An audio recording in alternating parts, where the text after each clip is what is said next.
Aïcha bin Abi Bakr, née vers 614 à la Mecque, est une figure d'une grandeur infinie dans l'histoire de l'islam.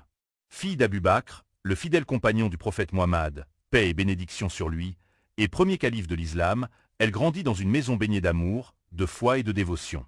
Dès son plus jeune âge, Aïcha fut élevée dans un environnement imprégné de piété, avec la proximité constante du prophète lui-même, qui venait régulièrement leur rendre visite. Son enfance fut illuminée par ses expériences parmi les premiers musulmans, entourée d'exemples de patience, de courage et de sincérité. Mariée au prophète Muhammad alors qu'elle était encore très jeune, elle devint vite plus qu'une épouse, une confidente, une compagne spirituelle et une élève attentive.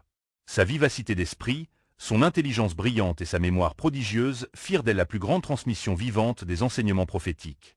En effet, elle rapporta plus de 2000 hadiths transmis au travers de ses souvenirs précis et de son observation méticuleuse de la vie du prophète. Aïcha fut une des premières à connaître le Coran dans son intégralité. Sa maison devint un lieu sacré d'apprentissage où elle enseigna le Coran à des centaines de personnes qui le mémorisèrent grâce à son savoir et à sa pédagogie exceptionnelle. Son rôle d'éducatrice fut inégalé. Elle forma une génération entière de savants, transmettant non seulement le texte sacré, mais aussi la compréhension spirituelle profonde. Au-delà de son immense savoir, Aïcha fut un pilier de la communauté musulmane naissante. Elle fut connue pour sa sagesse, sa loyauté et sa dévotion à la cause de l'islam. Son amour pour le prophète était sincère et profond, et elle le soutint sans faille durant toutes les épreuves, partageant avec lui la joie des victoires comme la douleur des pertes. Son cœur battait pour la vérité divine, sa langue servait de guide et de lumière pour ceux qui cherchaient la voie.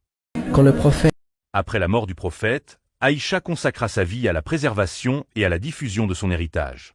Sa maison à Médine devint un centre de savoir, réunissant les compagnons du prophète et les générations futures autour d'elle pour apprendre l'islam sous sa direction. Sa parole était respectée, car elle connaissait mieux que quiconque les détails de la vie du prophète. Elle était une source incontournable de guidance, corrigeant les erreurs, clarifiant les enseignements et inspirant le cœur des croyants. Plus que tout, Aïcha fut un exemple de résilience et de dévouement. Malgré les douleurs qu'elle endure, elle ne faiblit jamais dans sa mission. Son caractère remarquable alliait douceur et fermeté, humilité et autorité. Elle fut honorée du titre de « mère des croyants », un témoignage de son rôle essentiel au sein de la Oumma. Sa mort vers 678 à Médine fut une grande perte pour la communauté musulmane. Mais l'héritage qu'elle laissa est éternel, un trésor inestimable de science, de sagesse, de fidélité et d'amour pour l'islam et le prophète. Son nom continue de résonner dans le cœur des musulmans, une source d'inspiration et un rappel que la foi authentique passe par la connaissance, le courage et l'amour inconditionnel.